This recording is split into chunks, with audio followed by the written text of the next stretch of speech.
Mummy અમારા લગ્નને આટલા બધા વર્ષ થઈ ગયા તોય આપણે સાસુ વહુનું બનતું નથી. હા સાચી વાત છે. જો જેવી રીતે એક મ્યાનમાં બે તલવાર ન રહી શકે ને એમ આપણે હાવ હવે આ ઘરમાં બે હારે નહીં રહી શકીએ. એટલા માટે મેં એવું વિચાર્યું છે કે ભાવિનના ફઈને અહીંયા બોલાવી લઈએ અને આ જે સમસ્યા છે ને એનું આપણે કંઈક સમાધાન ગોતીએ. તમારી બે પાસે કઈ બીજું કઈ કામ નથી લાગતું. આ જો તો ખરી કોને બોલાવે છે. આખી જિંદગી મારી પાછળ પડી રહી છે. મારું તો આમ કેટલું કરી નાખ્યું છે હાવ બધી વાત એવી. તોય તે હવે એને બોલાવે છે. એને બોલાવાય? મમ્મી તમે એની હારે બાંધેલા છો? આપણે બે તો હારે રહીએ કે છીએ એક ઘરમાં. ઈ તો આવે ને આની ફઈ, ઈ તો આ શહેરમાં તે આવે તોય અમે બે એક હારે નથી રહી શકીએ એમ. એટલી ખતરનાક છે. પણ મારે તો ભાવિનના ફઈ હારે થારું હાલે છે. હા હવે ખબર પડી કે એટલે જ ત્યાં તારે ને મારે ઘરમાં ઝઘડા કેમ થાય છે. ઈ જ તે તને બધું ચડાવતી લાગે છે. એનો મતલબ એમ કે આ ફઈ ઝઘડો કરાવે છે આપણા ઘરમાં. હા ઈ જ કરાવે. બીજું કોણ કરાવે? એને તો રગે રગમાં ઝઘડા કરવાનું ટેવ છે. બીજું હું ટેવ છે એને? મમ્મી એક વાત કહું, ફઈ બધી વાત સાંભળે છે આ ફોન પર. હે તું કોના ફઈ ની વાત કરેસ? ભાવિનના ફઈ ની વાત કરે? હા મમ્મી. અરે એની ફઈ તો ગાય છે ગાય. કેટલી હારી છે. ઈ કોઈ દિવસ ઘરમાં ઝઘડા કરાવે? ઈ તો મને કેટલું રાખે છે. જ્યારે આવે ત્યારે મારી હાટું કેટલું લેતી આવે, કેટલું મને રાખે. અને એવી હારી રીતે એના ઘરે જાવ તો મને એટલી હાચવે ને કે વાત પૂછો ને. અરે ઈ તો ભગવાનનું માણસ છે બિચારી. હાવ ગરીબ ગાય જેવી છે. ઈ તું એમ કે ઈ ઝઘડા કરાવે છે? ઈ કાઈ કોઈ દી ન કરાવે ઝઘડા. હાલો મારે થોડુંક કામ છે, હું જાઉં.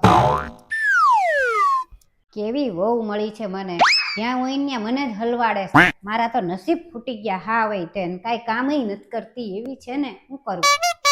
મમ્મી હું મારા મામાને વાત કરતી હતી કે મારા સાસુમાં તો બહુ મસ્ત જમવાનું બનાવે છે. હે એવું કહેતા હતા? તો તું તારે છે ને જા વાત કર તાર મામા હારે. હું જમવાનું હું બનાવી નાખીશ હો. હા મમ્મી. માસી મારા સાસુ જેવી ચા તો આખી દુનિયામાં કોઈ ન બનાવે. સારું ચલો અત્યારે મૂકું હો. મનીષા કેમ ફોન મૂકી દીધો? એ તો એટલા માટે મૂક્યો કે હું તમારી માટે ચા બનાવીને લાવું. ના ના તું તારા માસી હારે વાત કર હો. ચા હું બનાવી નાખું. હા મમ્મી. હા દીદી મારા સાસુ જેવા વાસણ તો કોઈ સાફ ન કરે. આમ મોઢું દેખાય વાસણમાં. હા સારું ચાલો અત્યારે હું મૂકું હો. હાલો મમ્મી હું આવું હો. ક્યાં જાસ તું? વાસણ બાકી છે ને તો વાસણ સાફ કરતા આવું. ના તું તો તારા ફોનમાં વાત કર. વાસણ હું ઉટકી આવું. હા મમ્મી. હા નાની મારા સાસુ એવા કપડા ધોવે ને કે જૂના કપડાની નવા બનાવી દે. હા સારું અત્યારે મૂકું હો. ક્યાં જાસ મનીષા? આ તમારા નાનીનો ફોન આવ્યો હતો ને એટલે હું પાછી આવી હતી. અત્યારે તો હું કપડા ધોવા જાઉં છું. ના ના તું તાર વાત કર તાર નાની હારે.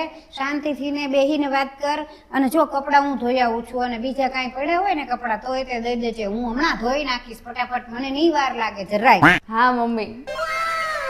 હા મમ્મી તમે કીધું તું ને એમ જ મેં કર્યું. બધી વાતમાં મેં વખાણ કર્યા. સારું કરે કે ન સારું કરે કામ, એટલે બધું કામ એને કરી નાખ્યું. હા પ્લાન સક્સેસફુલ થઈ ગયો. હા હવે હું રોજ આવું જ કરીશ.